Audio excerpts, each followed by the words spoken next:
ನಮಸ್ಕಾರ, ನೀವು ನೋಡ್ತಾ ಇದ್ದೀರಾ ವಿಶ್ವಸಂಗಮ ಯೂಟ್ಯೂಬ್ ಚಾನಲ್. ನಾನು ಇವತ್ತಿನ ವಿಡಿಯೋದಲ್ಲಿ ದಿಶಾಂಕ್ ಅಪ್ಲಿಕೇಶನ್ ಬಗ್ಗೆ ತಿಳಿಸ್ಕೊಡ್ತೀನಿ. ಈ ಒಂದು ದಿಶಾಂಕ್ ಲ್ಯಾಂಡ್ ರೆಕಾರ್ಡ್ಸ್ ಮತ್ತು ಲ್ಯಾಂಡ್ ನ ಓನರ್ ಯಾರು, ಅದ್ರ ಬಗ್ಗೆ ಸಂಕ್ಷಿಪ್ತ ಮಾಹಿತಿನ ಈ ಒಂದು ಅಪ್ಲಿಕೇಶನ್ ಅಲ್ಲಿ ನಾವು ತಿಳ್ಕೊಬಹುದು. ಮೊದಲೆಲ್ಲ ಆಗಿದ್ರೆ ಪಾಣಿ ನೋಡ್ಬೇಕಾಯ್ತು, ಈ ಓನರ್ ಯಾರು ಕೊಡ್ತಾರೋ ಆ ಪಾಣಿ ಮೂಲಕ ನೋಡಿ ನಾಡ ಕಚೇರಿಗೆ ಹೋಗಿ ಅದನ್ನ ಕನ್ಫರ್ಮ್ ಮಾಡ್ಕೊಬೇಕಾಯ್ತು. ಈಗ ಸಮಸ್ಯೆಗಳನ್ನೆಲ್ಲ ಕರ್ನಾಟಕ ಸರ್ಕಾರ ಬಗೆಹರಿಸಬೇಕಂತಾನೆ ಸರಳೀಕೃತ ಅಪ್ಲಿಕೇಶನ್ ನ ಇಂಟ್ರೊಡ್ಯೂಸ್ ಮಾಡಿದೆ. ಈ ಮುಂಚೆ ಎಲ್ಲ ನಾವು ಭೂಮಿ ವೆಬ್ಸೈಟ್ ಹೋಗಿ ನೋಡ್ಬೇಕಾಗಿತ್ತು ಆರ್ಟಿಸಿನೆಲ್ಲ. ಈಗ ಅಂಗೈಯಲ್ಲೇ ಅದು ದಿಶಾಂಕ್ ಅಪ್ಲಿಕೇಶನ್ ಮೂಲಕ ನಮ್ಮ ಜಮೀನು ಯಾವ ದಿಕ್ಕಲ್ಲಿದೆ, ಏನ್ ಬೇಕೋ ಇದೆಲ್ಲ ಗೂಗಲ್ ಆಪ್ಸ್ ಮೂಲಕ ಕೊಲೈಡ್ ಆಗಿ ಈ ಒಂದು ಅಪ್ಲಿಕೇಶನ್ ಡೆವಲಪ್ ಮಾಡಿದ್ದಾರೆ. ಈ ಒಂದು ಅಪ್ಲಿಕೇಶನ್ ತುಂಬಾ ಸುಲಭ ಹಾಗೂ ಸರಳವಾಗಿ ಆಪರೇಟ್ ಮಾಡಬಹುದು. ಈ ಒಂದು ವಿಡಿಯೋ ತುಂಬಾ ಇಂಟ್ರೆಸ್ಟಿಂಗ್ ಆಗಿರ್ತದೆ. ದಯವಿಟ್ಟು ಈ ವಿಡಿಯೋನ ಕೊನೆವರೆಗೂ ನೋಡಿ. ವಿಡಿಯೋನ ಶುರು ಮಾಡೋಕ್ಕಿಂತ ಮುಂಚೆ ನೀವು ನನ್ನ ಯೂಟ್ಯೂಬ್ ಚಾನಲ್ಗೆ ಸಬ್ಸ್ಕ್ರೈಬ್ ಆಗಿಲ್ಲ ಅಂದ್ರೆ ದಯವಿಟ್ಟು ಕೆಳಗಡೆ ಕಾಣುವಂತ ಸಬ್ಸ್ಕ್ರೈಬ್ ಬಟನ್ ಕ್ಲಿಕ್ ಮಾಡಿ ನನ್ನ ಮುಂದಿನ ಅಪ್ಡೇಟ್ಸ್ಗಾಗಿ ಬನ್ನಿ ಮತ್ತೆ ವಿಡಿಯೋನ ಶುರು ಮಾಡೋಣ. ಪ್ಲೇಸ್ಟೋರ್ಗೆ ಹೋಗಿ ನಂತರ ಇಲ್ಲಿ ಸರ್ಚ್ ಬಾರಲ್ಲಿ ದಿಶಾಂಕ್ ಅಂತ ಹೊಡೀರಿ. ದಿಶಾಂಕ್ ಸರ್ವೆ ಆ್ಯಪ್ ಬಂದಿದೆ. ಇದು ಪಕ್ಕ ಗೌರ್ಮೆಂಟ್ ಅಪ್ಲಿಕೇಶನ್ನು, KSRSASEC ಇದೆ. ಅದರ ಮೇಲೆ ಕ್ಲಿಕ್ ಮಾಡಿದ್ರೆ ಸಾಕು ನಿಮಗೆ ಗೌರ್ಮೆಂಟ್ದು ಅಪ್ಲಿಕೇಶನ್ಸ್ ಎಲ್ಲ ನಿಮಗೆ ಸಿಗುತ್ತೆ. ಒಂದೇ ಮಾತ್ರ ಇಲ್ಲಿ ಇನ್ಸ್ಟಾಲ್ ಮಾಡ್ಕೊಳ್ಳಿ. ನಾನೀಗ ಇನ್ಸ್ಟಾಲ್ ಆಗಿರೋದ್ರಿಂದ ನಾನು ಓಪನ್ ಮಾಡ್ಕೊತೀನಿ. ಇಲ್ಲಿ ಗೆಟ್ ಸ್ಟಾರ್ಟೆಡ್ ಅಂತ ಕಾಣಿಸ್ತದೆ ನೋಡಿ, ಅದನ್ನ ಕ್ಲಿಕ್ ಮಾಡಿ. ಮತ್ತು ಇದು ಲಾಗಿನ್ ಆಗಿ ಕೇಳುತ್ತೆ. ನಿಮ್ಮ ಒಂದು ಇಮೇಲ್ ಮುಖಾಂತರ ಲಾಗಿನ್ ಆಗ್ಬೋದು. ಮತ್ತು ಪರ್ಮಿಷನ್ ಕೇಳುತ್ತೆ ಲೊಕೇಶನ್ಗೆ. ಆ location permission while using this application ಅಂತ ಕೊಟ್ಟರೆ ಅದು ನೀವು ಯಾವಾಗ ಈ ಒಂದು ಅಪ್ಲಿಕೇಶನ್ ಓಪನ್ ಮಾಡ್ತೀರೋ ಆಗ ಆಟೋಮೆಟಿಕ್ಕಾಗಿ ಲೊಕೇಶನ್ ಆನ್ ಆಗುತ್ತೆ. ಈಗ ನಾನು ಆ ಲೊಕೇಶನ್ ಆನ್ ಆಗಿರೋದ್ರಿಂದ ನಾನು ಎಲ್ಲಿದ್ದೀನಿ ಅನ್ನೋದನ್ನ ಕರೆಕ್ಟಾಗಿ ಪಾಯಿಂಟ್ ಮಾಡಿ ತೋರಿಸುತ್ತೆ ನೋಡಿ. ಅಕ್ಯುರಸಿ ಸ್ವಲ್ಪ ಕಡಿಮೆ ಇದೆ, ಆದ್ರೂ ಲೊಕೇಶನ್ ಮಾತ್ರ ಕರೆಕ್ಟಾಗಿ ತೋರಿಸುತ್ತೆ. ಸ್ವಲ್ಪ 1 ಅಡಿ ಅಥವಾ ಒಂದು 15 ಅಡಿ ಅಷ್ಟು ವ್ಯತ್ಯಾಸ ಕಾಣಿಸಿದೆ. ಬಟ್ ಯಾವ ಪ್ಲೇಸಲ್ಲಿ ಇದ್ದೀರಾ, ಯಾವ ಊರಲ್ಲಿ ಇದೆ ಅಂತ ಕರೆಕ್ಟಾಗಿ ತೋರಿಸುತ್ತೆ. ನಿಮಗೆ ಯಾವುದಾದ್ರೂ ಸರ್ವೆ ನಂಬರ್ ಬೇಕು ಅಥವಾ ನಮ್ಮ ಜಮೀನಿನ ಸರ್ವೆ ನಂಬರ್ ಬೇಕು ಅಂದರೆ ಈ ಒಂದು ಅಪ್ಲಿಕೇಶನ್ ಓಪನ್ ಮಾಡಿಕೊಂಡು ನಿಮ್ಮ ಜಮೀನು ಎಲ್ಲಿ ಬರುತ್ತೆ ಅಂತ ನೋಡ್ಕೊಬೋದು.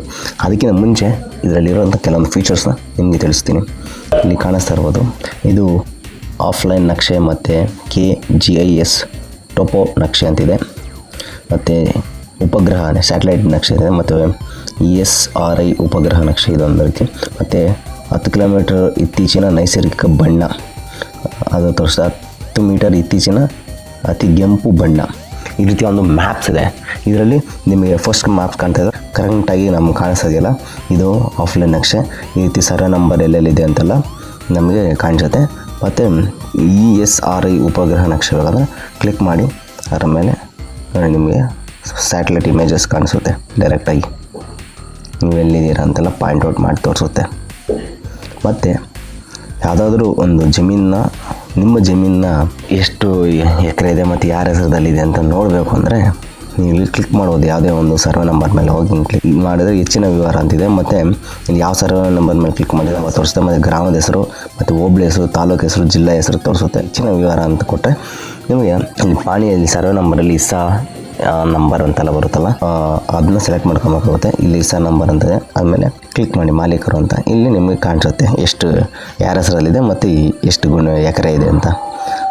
ಅದಾದ ನಂತರ ನಿಮ್ಗೆ ಇಲ್ಲಿ RTC ಅಂತ ಕಾಣಿಸ್ತದೆ. ಇದ್ರ ಮೇಲೆ ಡೈರೆಕ್ಟಾಗಿ ಹೊಡೆದ್ರೆ ನಿಮ್ಗೆ ವೆಬ್ಸೈಟ್ ಕರ್ಕೊಂಡು ಹೋಗುತ್ತೆ. ಅಲ್ಲಿ ಸಹ ಜಿಲ್ಲೆ, ತಾಲೂಕು ಮತ್ತು ಹೋಬಳಿ ಮತ್ತು ನಿಮ್ಮ ಊರ ಹೆಸರು, ನಂತರ ನಿಮ್ಮ ಸರ್ವೆ ನಂಬರ್ನ ಹಾಕಿದರೆ ಅಲ್ಲಿ ಪಾಣಿ ತೆಗಿಬೋದು. ನಾಡ ಕಚೇರಿಯಲ್ಲಿ ಹೋಗಿ ಯಾವ ರೀತಿ ಪಾಣಿ ತೆಗಿತೋ ಅದೇ ರೀತಿಯಾಗಿ ನೀವು ಈ RTC ವೆಬ್ಸೈಟ್ಗೆ ಹೋಗಿ ಪಾಣಿ ತೆಗಿಬೋದು. ಇನ್ನು ಕೆಲವೊಂದು ಫೀಚರ್ಸ್ ಅಂದರೆ ಇಲ್ಲಿ ಡಾಟ್ಸ್ ಕಾಣಿಸೋದಿಲ್ಲ, ಕೆಂಪು ನೀಲಿ ಹೆಸರು. ಇದು ಏನನ್ನು ಸೂಚಿಸುತ್ತೆ, ಈ ಒಂದು ಅಪ್ಲಿಕೇಶನ್ನ ಯಾವ ರೀತಿ ನೀವು ನೋಡಬೇಕು ಅನ್ನೋದ್ರ ಬಗ್ಗೆ ಈ ಒಂದು ನಿಯಮಗಳು. ಇಲ್ಲಿ ರಾಜ್ಯ ಗಡಿ ಅಂತಿದೆ, ಅಲ್ಲಿ ಡಾರ್ಕ್ ಬ್ಲೂ ಅಲ್ಲಿ ಇದ್ದರೆ ಅದು ರಾಜ್ಯದ ಗಡಿ. ಮತ್ತು ಜಿಲ್ಲಾ ಗಡಿಗಳು ಕೆಂಪು ಬಣ್ಣದಲ್ಲಿ ಕಾಣಿಸುತ್ತೆ. ತಾಲೂಕು ಗಡಿ ಪಿಂಕ್ ಕಲರ್ ಕಾಣಿಸುತ್ತೆ. ಹೋಬಳಿದು ನೀಲಿ ಮತ್ತು ಹಸಿರು ಬಣ್ಣ ಮಿಶ್ರಿತ ಅದರಲ್ಲಿ ತೋರಿಸುತ್ತೆ. ಗ್ರಾಮದ ಗಡಿ ಬ್ರೌನ್ ಕಲರ್ ಅದು ತೋರಿಸುತ್ತೆ. ಹಾಗೆ ಬೇರೆ ರೀತಿ ಬಾವಿ ಇದ್ದರೆ, ಟ್ಯಾಂಕ್ ಇದ್ದರೆ, ನದಿ ಇದ್ದರೆ, ಬೆಟ್ಟಗಳಿದ್ದರೆ, ಮತ್ತು ಏನೋ ಕಾಲುವೆಗಳಿದ್ದರೆ, ರಸ್ತೆ ಇದ್ದರೆ, ರೈಲು ಹಳಿಗಳಿದ್ದರೆ ಈ ರೀತಿಯಾಗಿ ತೋರಿಸುತ್ತೆ. ನಿಮಗೆ ಮ್ಯಾಪ್ ಮಾಡಬೇಕಾದ್ರೆ ಸಹಾಯ ಆಗಲಿ ಅಂತ ಈ ಒಂದು ಇನ್ಫಾರ್ಮೇಷನ್ ಕೊಟ್ಟಿದ್ದಾರೆ. ಮತ್ತು ಇಲ್ಲಿ ಲೊಕೇಶನ್, ನೀವು ಇಲ್ಲೆಲ್ಲೋ ಹುಡುಕ್ತಾ ಇರ್ತೀರಾ ಮತ್ತು ನಾನು ಎಲ್ಲಿದ್ದೀನಿ ಅಂತ ನಿಮಗೆ ಲೊಕೇಶನ್ ಬೇಕಂದರೆ ಇಲ್ಲಿ ಡೈರೆಕ್ಟಾಗಿ ಟ್ಯಾಪ್ ಮಾಡೋದ್ರ ಮೂಲಕ ಅದು ನೀವೆಲ್ಲಿದ್ದೀರಾ ಆ ಲೊಕೇಶನ್ ಕರ್ಕೊಂಬಂದು ಬಿಡುತ್ತೆ. ಇಲ್ಲಿ ಮಾಪನ ಸಾಧನಗಳು ಅಂತ ಇದೆಯಲ್ಲ, ಅದ್ರ ಮೇಲೆ ಕ್ಲಿಕ್ ಮಾಡಿ. ಇಲ್ಲಿ ಪಾಯಿಂಟರ್ ಇದೆ. ಈ ಪಾಯಿಂಟು ಇಲ್ಲಿ ಪಾಯಿಂಟ್ ಮಾಡೋದಕ್ಕೆ ಇಲ್ಲಿ ಪಾಯಿಂಟ್ ಮಾಡ್ಬೋದು. ಈ ರೀತಿ ಪಾಯಿಂಟ್ಸ್ ಮಾಡ್ಬೋದು. ಮತ್ತು ಬೇಡ ನಮಗೆ ಗೆರೆ ಎಳಿಬೇಕಾದ್ರೆ ಇಲ್ಲಿ ಗೆರೆ ಇಡ್ರಿ ಮತ್ತು ಇಲ್ಲಿ ಇಡಿ. ಇಲ್ಲಿ ಆದಷ್ಟು ಆಟೋಮೆಟಿಕ್ಕಾಗಿ ಲೈನ್ ಎಳ್ಕೊಳುತ್ತೆ. ಮತ್ತು ಇಲ್ಲಿ ಮತ್ತು ಅದೇ ರೀತಿ ಇಲ್ಲಿ ಬಂದರೆ ಇಲ್ಲಿ ಹಿಂಗೆ ಎಳಿಬೋದು. ಇಲ್ಲಿಂದೊಂದು ಮತ್ತು ಇಲ್ಲಿ ಇನ್ನೊಂದು, ಮತ್ತು ಇಲ್ಲಿ ಹಳೆದ್ರೆ ಇದು ಆಟೋಮೆಟಿಕ್ಕಾಗಿ ಸ್ಕೇಲ್ ಎಷ್ಟು ಲೆಂತ್ ಇದೆ, ಎಷ್ಟು ಬ್ರೆಡ್ತ್ ಇದೆ, ಎಷ್ಟು ಮೀಟ್ರ್ ಇದೆ ಅಂತೆಲ್ಲ ಗೊತ್ತಾಗುತ್ತೆ. ನೋಡಿ ಫೀಟ್ಸಲ್ಲಿ ನೋಡ್ತಾ ಇದ್ದೀರಿ, ಅಡಿಗಳಲ್ಲಿ 1245 ಚದರ ಅಡಿಗಳಷ್ಟಿದೆ ಈ ಒಂದು ಜಮೀನು. ಅದ್ರ ಮೂಲಕ ನಾವು ಅದನ್ನ ಗುಂಟೆಗಳಿಗೆ ಕನ್ವರ್ಟ್ ಮಾಡಿಕೊಂಡು ನಾವು ಎಷ್ಟು ಎಕರೆ ಇದೆ ಅಂತ ಇಲ್ಲೇ ಆಟೋಮೆಟಿಕ್ಕಾಗಿ ಅದನ್ನ ಕ್ಯಾಲ್ಕುಲೇಟ್ ಮಾಡ್ಬೋದು. ಆ ರೀತಿಯ ಒಂದು ಒಳ್ಳೆ ಆಪ್ಷನ್ ಇದು. ನಂತರ ನಿಮ್ಗೆ ಸರ್ವೆ ನಂಬರ್ ಗೊತ್ತು, ಆ ಜಮೀನು ಎಲ್ಲಿ ಬರುತ್ತೆ ಅಂತ ಗೊತ್ತಿಲ್ಲ ಅಂದರೆ ಇಲ್ಲಿ ಸರ್ವೆ ನಂಬರ್ ಹುಡುಕಿ ಅಂತಿದೆ, ಅದ್ರ ಮೇಲೆ ಕ್ಲಿಕ್ ಮಾಡಿ. ಜಿಲ್ಲೆ ಯಾವುದು ಅದನ್ನ ಆಯ್ಕೆ ಮಾಡ್ಕೊಳ್ಳಿ. ನಂತರ ತಾಲೂಕು ಯಾವುದು ಅದನ್ನ ಆಯ್ಕೆ ಮಾಡ್ಕೊಳ್ಳಿ. ಹೋಬಳಿ ಮತ್ತು ಗ್ರಾಮ ಯಾವ ಗ್ರಾಮ ಅಂತ ನೀವು ಆಯ್ಕೆ ಮಾಡ್ಕೊಂಡು ಇಲ್ಲಿ ಸರ್ವೆ ನಂಬರ್ ಯಾವುದು ನಿಮ್ಮದು ಅದನ್ನ ಹೊಡೆದ್ರೆ ಇಲ್ಲಿ ಕಾಣಿಸುತ್ತೆ. 5 ಹೊಡೆದೆ 5 ಸಂಖ್ಯೆಯಲ್ಲಿ ಬರುವಂಥ ಎಲ್ಲ ಸರ್ವೆ ನಂಬರ್ಗಳು ಇಲ್ಲಿರುತ್ತೆ. ನಿಮ್ಗೆ ಯಾವ್ದು ಬೇಕಾದ್ರೂ ಅದ್ರ ಮೇಲೆ ಕ್ಲಿಕ್ ಮಾಡಿ. ಮತ್ತು ಇಲ್ಲಿ ಹೆಚ್ಚಿನ ವಿವರಗಳನ್ನು ಕೊಟ್ಟು ಸರ್ನೋಕ್ ಸಂಖ್ಯೆ ಅಂತಿದೆ, ಅದ್ರ ಮೇಲೆ ಕ್ಲಿಕ್ ಮಾಡಿ. ಮತ್ತು ಇಸ್ಸಾ ನಂಬರ್ ಅಂತಿದೆ ನೋಡಿ, ಸಪ್ರೇಟ್ ಪಾಣಿ ಆಗಿಬಿಟ್ರೆ ಇಸ್ಸಾ ನಂಬರ್ ಒಂದೇ ಸರ್ವೆ ನಂಬರಲ್ಲಿ ಎಷ್ಟು ಭಾಗಗಳಾಗಿದೆ ಅಂತ ಇಲ್ಲಿ ಗೊತ್ತಾಗ್ಬಿಡುತ್ತೆ. ನನಗೆ ಬೇಕಾದ್ರೆ ಒಂದು ಮೇಲೆ ಕ್ಲಿಕ್ ಮಾಡ್ತೀನಿ. ಇಲ್ಲಿ ನೋಡ್ಬೋದು ಮಾಲೀಕರು ಯಾರು ಮತ್ತು ಎಷ್ಟು ಎಕರೆ ಇದೆ, ಎಷ್ಟು ಗುಂಟೆ ಇದೆ ಅಂತ ಸಂಪೂರ್ಣ ಮಾಹಿತಿನ ಇಲ್ಲಿ ನೋಡ್ಬೋದು.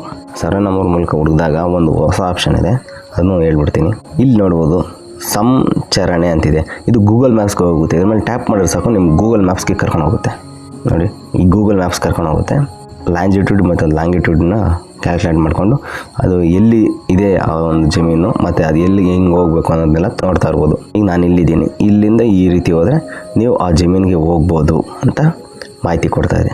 ಈ ರೀತಿಯ ಸಹಾಯ ಎಲ್ಲ ನಾವು ಈ ಒಂದು ದಿಶಾಂಕ್ ಅಪ್ಲಿಕೇಶನ್ನ ಬಳಸ್ಕೊಬೋದು. ವಿಡಿಯೋ ಇಷ್ಟ ಆಗಿರೋ ದಯವಿಟ್ಟು ಲೈಕ್ ಮಾಡಿ, ಹಾಗೆ ನಿಮ್ಮ ಸ್ನೇಹಿತರಿಗೂ ಸಹ ಶೇರ್ ಮಾಡಿ. ದಯವಿಟ್ಟು ಕೆಳಗಡೆ ಕಾಣುವಂಥ ಸಬ್ಸ್ಕ್ರೈಬ್ ಬಟನ್ನ ಕ್ಲಿಕ್ ಮಾಡಿ. ನನ್ನ ಮುಂದಿನ ಎಲ್ಲ ಅಪ್ಡೇಟ್ಸ್ಗಾಗಿ ಸಿಗೋಣ ಮತ್ತೊಂದು ವಿಡಿಯೋದಲ್ಲಿ. ಅಲ್ಲಿವರೆಗೂ ಜೈ ಕನ್ನಡ ಭಾರತ.